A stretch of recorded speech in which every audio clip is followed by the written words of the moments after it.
안녕하십니까, 데르센입니다. 자, 오늘은 색감에 대해서 좀 이야기해 볼게요.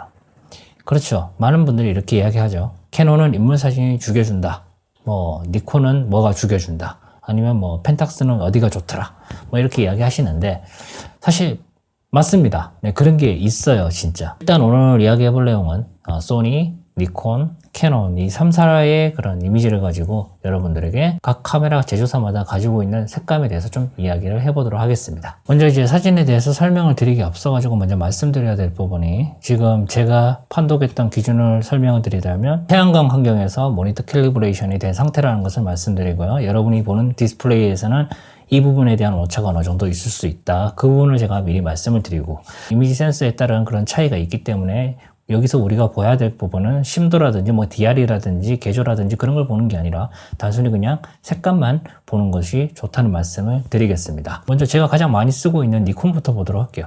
자, 니콘 카메라 같은 경우는 이런 이미지가 나옵니다. 자, 지금 이 이미지만 봐서는 잘 모르겠죠. 그 다음 소니를 보도록 할게요. 자, 소니 같은 경우는 이렇게 이미지가 나오게 되죠. 자, 그 다음 대망의 인물사진에서 색감의 끝판왕이라 불리는 캐논을 한번 보도록 하겠습니다. 자, 캐논입니다. 이 세 개의 카메라는 전부 픽처 스타일 모드를 인물사진을 걸어놓고 그 다음에 모두 JPG로 촬영한 사진입니다. 이런 세 장의 사진을 한번 비교를 해보도록 하겠습니다. 자, 세 장의 사진을 비교를 해보니까 캐논이 확실히 인물사진에서 인물의 발색이 붉은 계열이 좀 많이 올라온다는 것을 알 수 있죠. 자, 그리고 니콘 같은 경우는 어때요?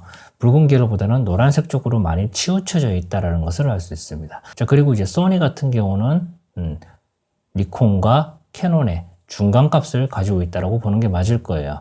어떻게 보면 가장 개성이 없는 색감을 보여주는 게 소니인데, 이거 하나만 보면 솔직히 단점이 될 수 있거든요. 그런데 분명한 것은 이것은 소니가 가지고 있는 장점입니다. 어느 한쪽으로 치우치지 않는 컬러 톤을 가지고 있기 때문에 이쪽으로 갈 수도 있고 저쪽으로 갈 수도 있고 자유도가 상당히 높은 그런 컬러 그레이딩을 해놓은 상태라고 말씀을 드릴게요. 이렇게 따뜻한 느낌을 내는 색 공간에서 촬영을 하니까 이런 이미지가 나오는데, 그러면 야외에서 좀 차가운 흐린 날 촬영하게 되면 어떤 느낌이 나오는지 한번 보도록 하겠습니다.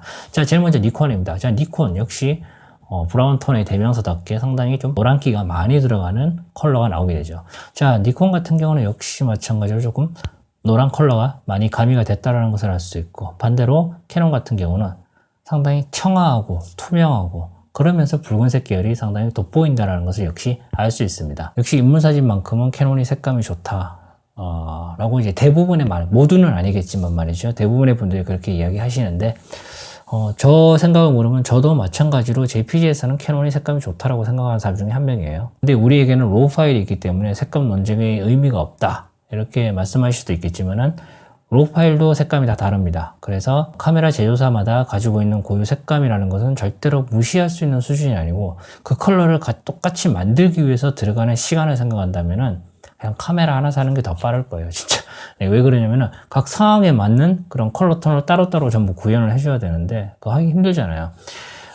제가 봤을 때는 그렇습니다. 색감 논쟁은 불필요하다라고 하는 것에 대해서 동의를 하거든요. 로우 파일이라는 것이 있기 때문에 색감 논쟁이 필요 없다라고 말하는 것에 대해서는 그다지 동의하지는 않습니다. 포토그래퍼로 어떤 스튜디오에 직원으로 들어가서 촬영할 때도 그때 JPG로 다 찍었거든요. 근데 JPG로 찍는다고 해서 전문성이 떨어지거나 프로페셔널의 마인드가 아니다 이렇게 말할 수 있는 사람이 있나요? 아니죠. 작업 속도 때문에 그런 거죠. 내가 지금 찍고자 하는 환경에서, 통제된 환경에서, 그리고 거기에 대한 프리셋감만 정확하게 맞추고 그리고 정확한 컬러 톤을 구현할 수 있는 자신만 있다면은 그렇게 후보정에서 오래 걸리지도 않고 카메라가 가지고 있는 JPG만으로도 충분히 좋은 색감을 낼 수 있고 원하는 컬러 톤을 뽑아낼 수 있거든요. 말씀드리고 싶은 거는 로우 파일이라고 해서 무조건 찬양하고 극찬하라는 것이 아닙니다. 그건 정말 잘못된 거죠. JPG가 가지고 있는 특성이 있고 로우가 가지고 있는 특성이 있어요. 그 특성을 잘 이해하고 여러분이 어떤 것을 찍느냐가 중요하지, 여러분들께서 이 두 장의 사진을 보고 어느 쪽 사진이 더 좋냐라고 물으시게 되면 사람마다 다 갈리겠죠. 근데 저는 이때 촬영했던 상황을 알고 있기 때문에 저는 당연히 캐논이 더 좋다라고 생각해요. 이때 촬영한 시간은 겨울 시간으로 오후 4시입니다.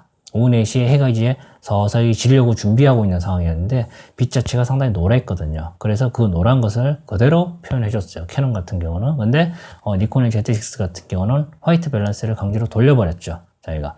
그래서 사진만 봤을 때는 이 사진이 몇 시에 찍었는지 알 수 있는 사람은 아무도 없어요. 그죠? 근데 이제 캐논 같은 경우는 그림자와 빛의 모양이라든지 이런 것을 보면서 어떻게 보면 사진만으로 내가 몇 시에 찍었고 대략적인 감이 나오게 되잖아요. 그래서 이런 부분들도 있으니까 저도 요건 좀 처음 해봤는데, 어쨌든 색감 논쟁을 떠나가지고 제일 좋은 것은 그래요.